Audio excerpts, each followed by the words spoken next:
Grazas por estar aquí con nós un novo luns. Hoxe, en primeiro lugar, queremos agradecer a participación da cidadanía galega nas eleccións de onte. Malia a baixada rexistrada, malia esa repetida fatiga do electorado, o certo é que a cidadanía se expresou. O segundo que temos que facer é, por suposto, lamentar o ascenso da extrema dereita que vimos onte. Consecuencia directa da irresponsabilidade de Pedro Sánchez convocando unhas eleccións que ninguén quería, que non eran necesarias, e que só provocaron por un cálculo electoralista curtopracista e que a vista dos resultados estaba totalmente equivocado. A negativa de Pedro Sánchez a formar un goberno de esquerdas, que era o que dixeran os electores en abril, serviu únicamente para alimentar a extrema dereita que conta hoxe con 52 deputados e deputadas. Iso é, por suposto, o entendemento do Partido Popular cos ultras de Vox, que non fai máis que normalizar a este partido.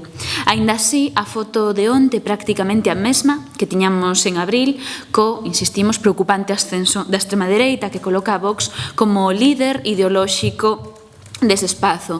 Vímolo no debate electoral do pasado luns, vímolo na campaña, como o relato ultra é quen de dirixir a axenda os temas que lle preocupan sen que ninguén máis que o noso espazo lle plante cara.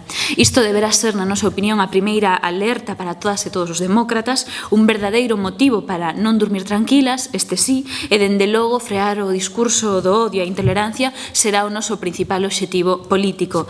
Neste contexto, ninguén, repetimos, ninguén, podería estar satisfeito. Nós, por suposto, non o estamos.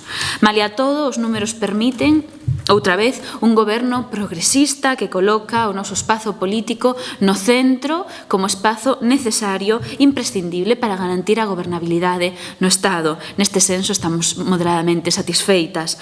No bloque da esquerda seguimos sumando máis, e isto é verdadeiramente relevante. Se o sentido común se impón, isto deberá ser unha boa nova para as clases populares, unha obriga para frear a extrema dereita e unha oportunidade para abordar, por fin, o conflito territorial, dialogando con todas e todos, sen exclusións. Se este non era un plan para recompoñer o bipartidismo, Sánchez debería ter moi claro a quen chamar hoxe a primeira hora. Dixeron os votantes por segunda vez e dicía tamén onte a militancia en Ferraz do Partido Socialista que gritaba con Casado no, con Iglesias sí. Esperemos, insistimos, que esta vez escoiten.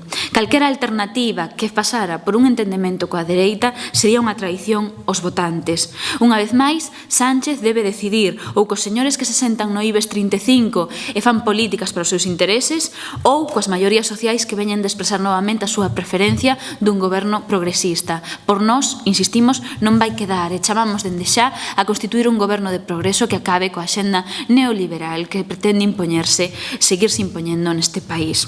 É o tempo dos pactos, polo tanto, políticos para formar goberno, pero, por suposto, tamén o momento dun pacto social que reverta os recortes que levamos padecendo nos últimos anos. Un pacto social que garanta que a vindeira recesión non vai ter que ser pagada polas e polos de abaixo, que a vindeira recesión non pese outra vez sobre a xente traballadora, ademais de tamén un pacto territorial que poña o diálogo no centro. Teñamos claro que só con políticas de esquerdas, que só con políticas de defensa do ben común e blindaxe dos dereitos sociais se pode poñer freo á extrema dereita. Polo tanto, o que en abril era unha oportunidade histórica, hoxe, en novembro, é unha responsabilidade e unha obriga histórica, unha urxencia. Centrándonos nos resultados que tivemos en Galicia, vimos dicindo que estas eleccións serán o segundo round ao que Feijóo tería que enfrentarse antes das eleccións autonómicas. O resultado é claro. Por segunda vez nun ano, por segunda vez consecutiva, Feijóo perde a maioría absoluta en Galicia. De onte saímos con 13 representantes do ámbito da esquerda fronte aos 10 do Partido Popular, correlación positiva tamén no número de votos. Onte o bloque progresista conseguiu en Galicia casi 300.000 votos máis que o Partido Popular.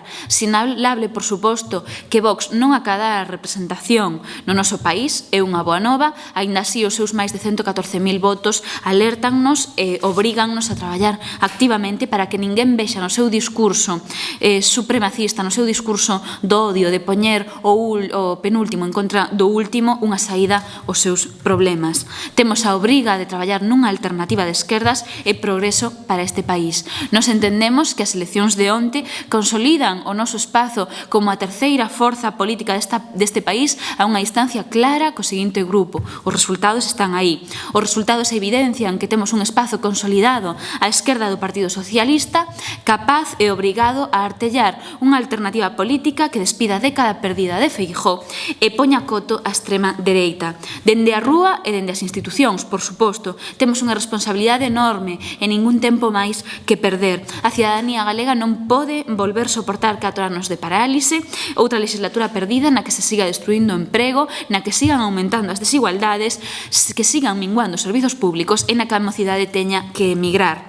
En definitiva, hoxe volvemos ter sobre a mesa a posibilidade certa dun goberno de esquerdas na que os representantes electos en Galicia no noso espazo político van ser fundamentais, que conte cos principais problemas deste país. Conseguilo será a mellor mensaxe que poidamos trasladar á cidadanía galega para ver que nuns meses seremos quen tamén de artellar un goberno de progreso en Galicia que despida a Feijóo e que poña fin a unha década de políticas neoliberais que non fixeron máis que aumentar a fenda da desigualdade neste país e servir de caldo á extrema dereita.